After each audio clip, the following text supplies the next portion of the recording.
ഇപ്പോൾ ഷൈജേട്ടൻ പറഞ്ഞ ആ ദേവതയുടെ മുന്നിൽ തന്നെയാണ്, സവിതാ മേളത്തിൽ തന്നെയാണ്. എൻ്റെ പേര് ഞാനൊന്ന് പരിചയപ്പെടുത്താം. പേര് ജയപ്രകാശ്, പരപ്പനങ്ങാടിയാണ് സ്ഥലം.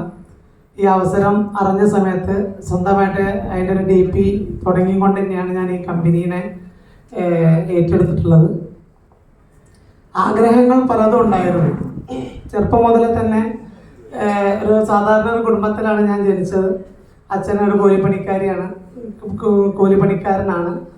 ആ സമയത്ത് തന്നെ എനിക്കൊരു വീട് ഉണ്ടാക്കണം, ഒരു കാറൊക്കെ വാങ്ങണം എന്ന് ആഗ്രഹം ഉണ്ടായിരുന്നു. അങ്ങനെ ഞാൻ ഇൻവെർട്ടർ, സോളാറിൻ്റെ ഒക്കെ ഫീൽഡിലായിരുന്നു. 28 വർഷം ഞാൻ ആ ഫീൽഡിൽ നിന്നു. അതിൽ നിന്നുകൊണ്ട് തന്നെ എനിക്കൊരു വീടും എനിക്കൊരു കാറും ഉണ്ടാക്കാൻ സാധിച്ചു. അപ്പോൾ എനിക്ക് ഇനി ആഗ്രഹങ്ങളൊന്നും അങ്ങനെ പ്രത്യേകം ഉണ്ടായിരുന്നില്ല. മോഡി കെയറിൽ വന്ന സമയത്ത് ഞാൻ ആഗ്രഹിച്ചത് കമ്പനിയുടെ ടൂറുകൾ ഒന്നും ഒഴിവാക്കരുതെന്നാണ്. പക്ഷേ അതിൻ്റെ ഭാഗമായിട്ട് ഞാൻ കമ്പനിയുടെ ക്രൂസ് എന്ന് പറഞ്ഞ കപ്പൽ എനിക്ക് പോകാൻ എനിക്ക് സാധിച്ചു. അത് തുടങ്ങിയപ്പോൾ തന്നെ എനിക്ക് ബാറ്ററീൻ്റെ ഫീൽഡിൽ നിന്നൊക്കെ അങ്ങനെ ടൂറൊന്നും കിട്ടിയിട്ടുണ്ടായിരുന്നില്ല.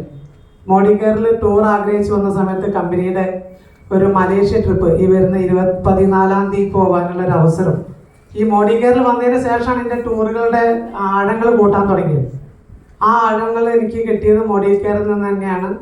എനിക്ക് ഈ മോഡി കെയറിൻ്റെ ഒരു ടൂറ് ഷമീർജി പുറപ്പെടുവിച്ചിട്ടുണ്ടെങ്കിൽ ആ ടൂറിൽ എൻ്റെ ഒരു പാസ്പോർട്ട് ഉണ്ടാകുമെന്ന് ഞാൻ ഈ വേദിയിൽ ഉറപ്പ് തരികയാണ്.